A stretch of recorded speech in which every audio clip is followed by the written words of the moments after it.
Milí přátelé, připravujeme pro vás. Dear friends, we are preparing for you a film documentary about the typhus epidemics of the last 1,000 years.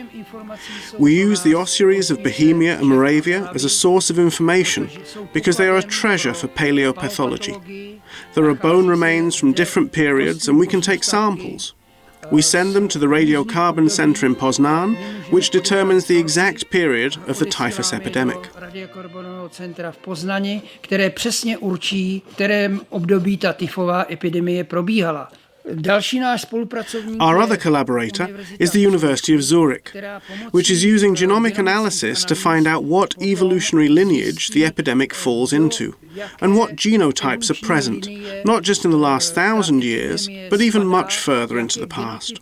Toho tyfu se vyskytují nejen ale v těch posledních 1000 let, ale daleko dál do minulosti.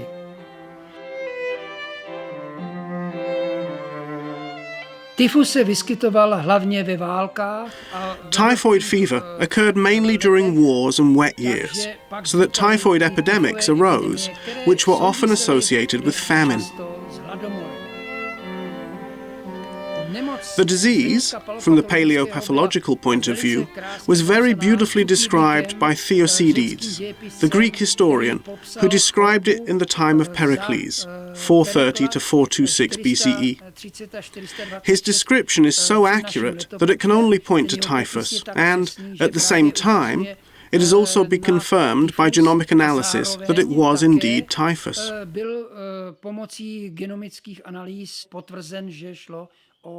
Here we must emphasize that the description is of typhoid fever, typhus abdominalis, which is caused by a small, flagellated bacterium, Salmonella typhi. The disease itself is not so easy to recognize, as the temperature rises in a stepwise fashion in the first week of the illness, and then is maintained for 3 weeks. The characteristic feature distinguishing typhoid fever from spotted typhus, according to the old physicians, was the rash, which occurred in the abdomen, and in the case of spotted typhus, it appeared on the 4th day, whereas in typhoid fever, it appeared on the 10th day, so it did not appear until the 2nd week of the disease. Když to u břišního tyfu, tak 10. den, čili se objevila až 2. týden toho onemocnění. The word typhus comes from the Greek name meaning smoke. Why smoke? Because the victim was delirious and showed changes in terms of nervous excitation, which in turn was accompanied by nervous depression. And if you were to observe them, you would think that their hands, which were moving on the blanket, seemed as if they wanted to pick up small objects. Že ty jeho ruce, které na té pokrývce se pohybovaly, tak že jako chtějí sbírat malé předměty. Shakespeare gave a beautiful description of what a typhoid patient looked like in Henry V when he described Falstaff dying. It is one of the most beautiful descriptions of the disease, directly from the artist's point of view. "I made a finer end and went away, and it had been any christened child, aparted even just between 12 and 1, even at the turning of the tide. For after I saw him fumble with the sheets and play with flowers and smile upon his fingers' ends, I knew that there was but one way, for his nose was sharp as a pen, and a babbled of green fields." In the 2nd week, the patient's nervous system is excited to such an extent that they suddenly jump out of bed, run away, do not respond to relatives who would be around, and may even commit suicide. Considering the course of the disease, the 3rd week is the worst and most critical period. This is because bleeding may occur from the ulcers, which are on the inside of the small intestine, which will cause the patient to become pale and to be anemic. A to způsobí, že ten nemocný bude bledý, že bude anemický. If perforation of the bowels should occur, the character of the disease changes completely, and it is during this period that the patient may die. A v tomhletom období právě může zemřít. Jestliže se dostal z těch letech fází, If the sick person has made it through these stages, in the fourth week the temperature suddenly began to decrease, becoming intermittent, and the symptoms of the disease seemed to subside. Příznaky toho onemocnění jakoby ustupovaly. Complications caused by the disease were not only found in the soft tissues, but also in the bones, as salmonella was able to produce bone changes. We can tell by the bone changes at which stage, the acute stage or the reparative stage, the person could have survived or not.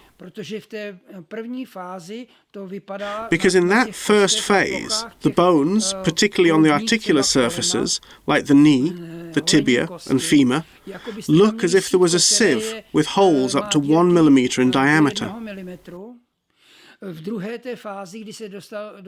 In the second phase, when the reparative changes occurred, the lesion looked like lace. And in the last phase, it looked like sand dunes. The bone would then start to repair and cover the whole lesion. We are in the ossuary in Mniszków, which is essential for the typhus fever epidemics.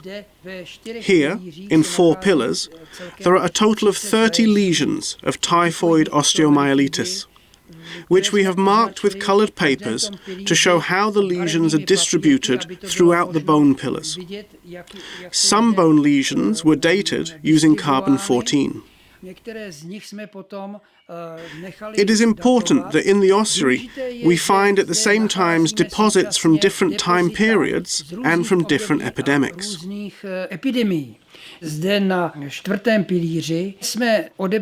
We took a bone lesion sample from the 4th pillar, and the Radiocarbon Centre in Poznan dated it to the year 1180, plus or minus 30 years. It is the oldest dated epidemic ever found within the ossuaries of the Bohemian Kingdom. V rámci těch kostnic a Českého království. Potom in the 3rd pillar, we have a recorded deposition with a bone lesion from 1390, give or take 30 years, when another epidemic must have been going on. Plus minus 30 let tedy probíhat další epidemie. And in the pillar behind me, in the 2nd pillar, there is a lesion that is dated 1340, plus or minus 30 years. 1340 plus minus 30 let. In the ossuary in Mniszków, we can find 3 depositories containing roughly 3 epidemics, in the 12th century and at the beginning and end of the 14th century. A pak kolem počátku a konce 14. století.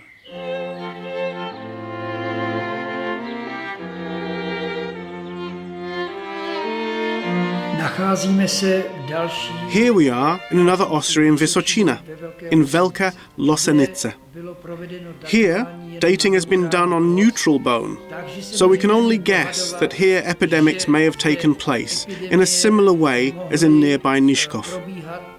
There may have been epidemics here in the 12th century and in the 14th century. První polovině 14. nebo druhé polovině 14. století. However, the ossuary that was built here in the 1870s is hexagonal. It had 6 pillars, of which only 2 survive. The deposits here may have been from the 30 Years' War, but possibly also from the Theresian Wars. Z války 30leté, ale i z válek tereziánských. Jestliže srovnáváme léze tyfoidní, které jsme našli v Mniszkově a ve Velké If we compare the typhoid lesions found in Mniszków and Velká Losenice, we found 30 lesions in Mniszków in 4 pillars.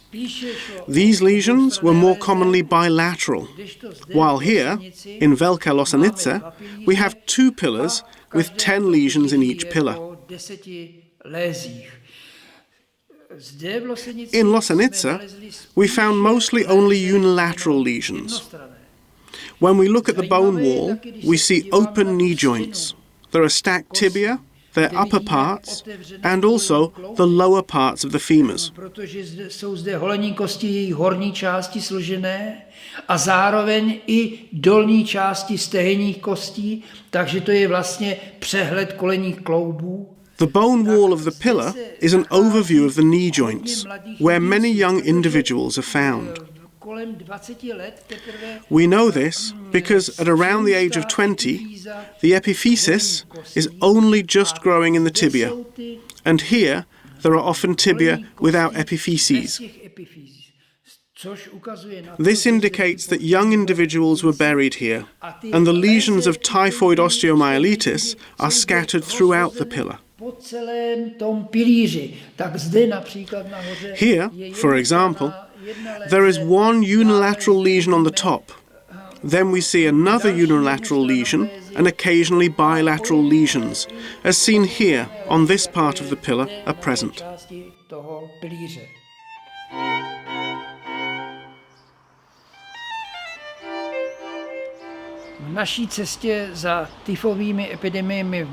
In our journey to the typhus epidemics of the past, we moved to the ossuary in Malín, which is located near the famous ossuary in Sedlec, near Kutná Hora.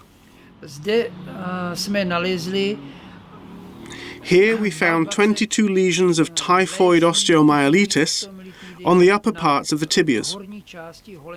According to our assumptions, for every 4 bone lesions, there were about 1,000 individuals with typhoid fever. So we can assume that in Malín and its surroundings, about 4,000 to 5,000 individuals must have been affected. Jeho okolí muselo být postiženo asi 4 až 5 tisíc jedinců. Typhus osteomyelitis has different findings than we found.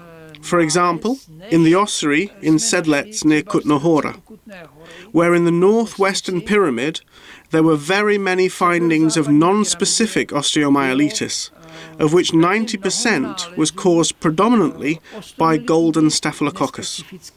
Která z 90% byla tvořena hlavně zlatým stafylokokem.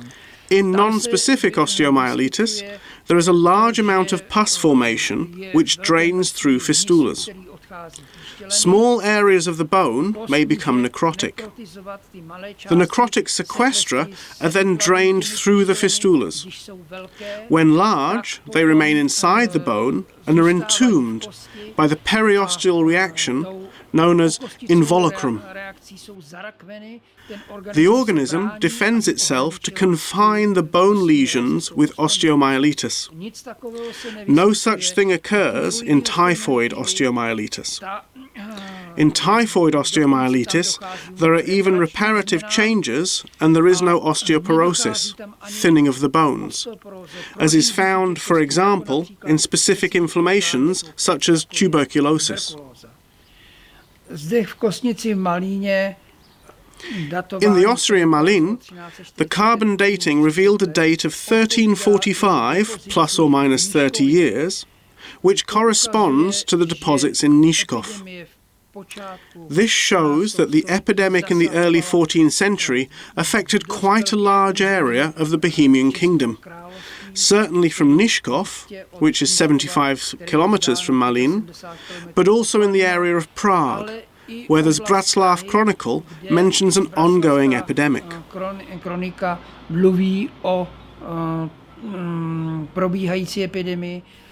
Queen Eliška recommended that processions be conducted by parishes to reduce the wrath of God, and, at the same time, in Kutná Hora and Sedlec alone, about 30,000 individuals were buried during this epidemic.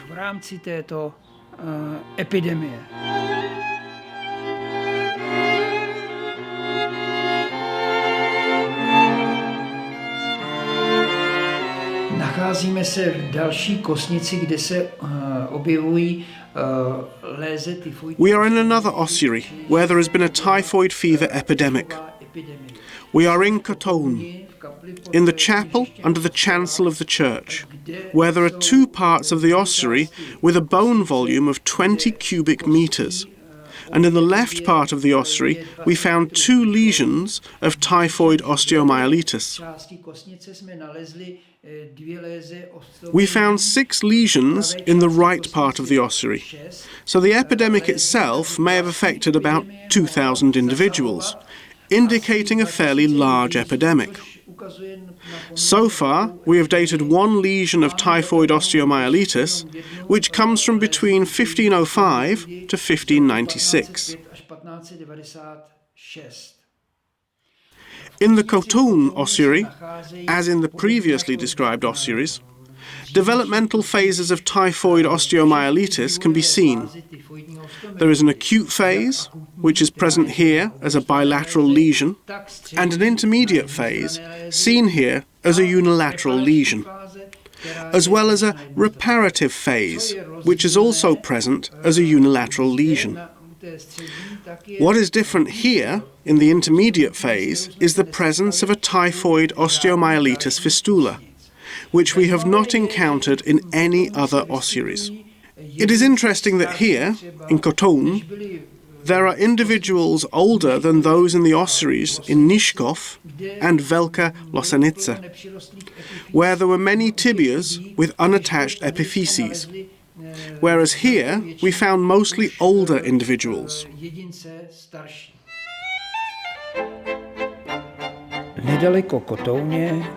Not far from Khotoun is the ossuary in Rzesanice, where a typhoid lesion was also found, showing a small epidemic of up to 250 individuals. Here, the typhoid lesion is yet to be dated. We are in the ossuary in Dlouhaves, where about 1,600 individuals are buried. It appears to be a wartime ossuary, which also contains findings indicating a typhoid fever epidemic.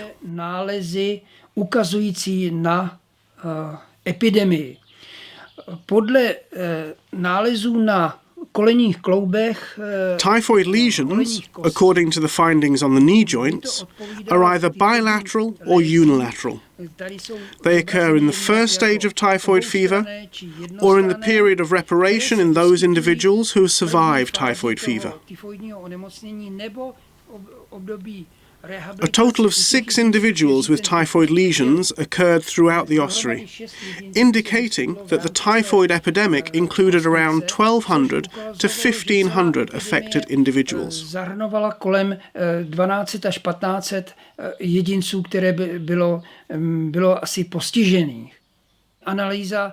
Analysis of carbon-14 has pointed us to the year 1775, plus or minus 30 years, which includes the famine of 1771 to 1772. There was an unknown infection during that famine. The infections may have varied throughout Bohemia, but here, in Dlouhaves, it may have been typhoid fever.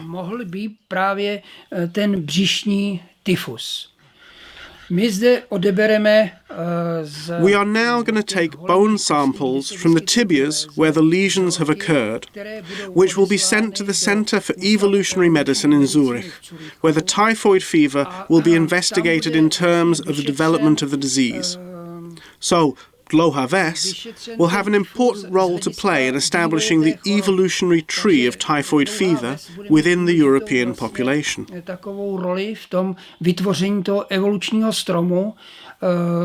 Celého toho břišního tyfu v rámci, dá se říci, evropské populace.